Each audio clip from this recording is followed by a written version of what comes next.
Hare Krishna, the fifth Shloka from the third chapter, Karma Yoga. Nahi kaschit kshanam api jatu tishthatya karma akarma krita karyate hyavashaha karma sarvaha prakritir jair gunaihi. Everyone is forced to act helplessly according to the qualities he has acquired from the modes of material nature. Therefore, no one can refrain from doing something, not even for a moment. Let's read the purport to get a deeper meaning. It is not a question of embodied life, but it is the nature of the soul to be always active. Without the presence of the spirit soul, the material body cannot move. The body is only a dead vehicle to be worked by the spirit soul, which is always active and cannot stop even for a moment. As such, the spirit soul has to be engaged in the good work of Krishna consciousness, otherwise it will be engaged in occupations dictated by the illusory energy. In contact with material energy, the spirit soul acquires material modes, and to purify the soul from such affinities, it is necessary to engage in the prescribed duties enjoined in the Shastras.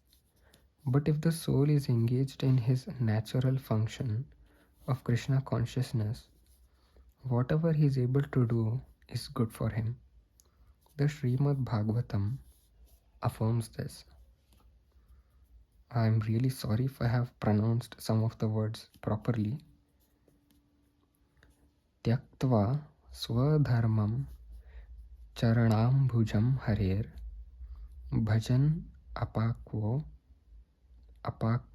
tha patet tato yadi yatra kva vabhadram abhuda amushyakim ko varta apto bhajatam swadharmataha.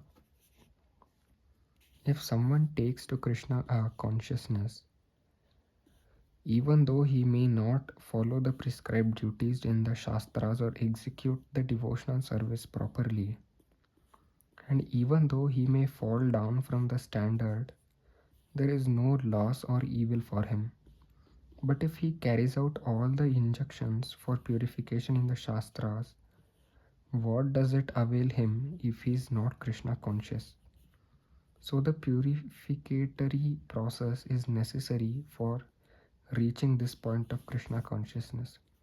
Therefore, sannyasa or any purificatory process is to help reach the ultimate goal of becoming Krishna conscious, without which everything is considered a failure.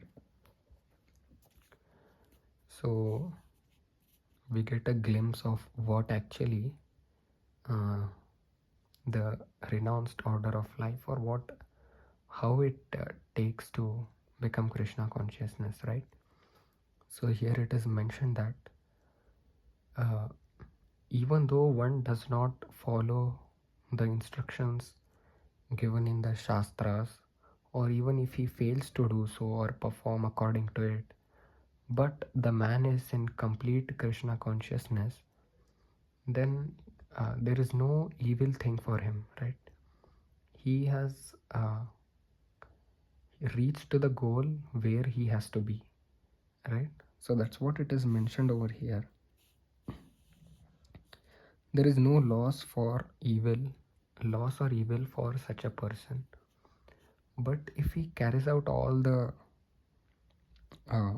injunctions for purification in the Shastras, and he is not coming to the goal, suppose like he's following all the instructions from the Shastras, but he's not coming to the point of Krishna consciousness, then there was no use of him, or there was no point in following the Shastras, right?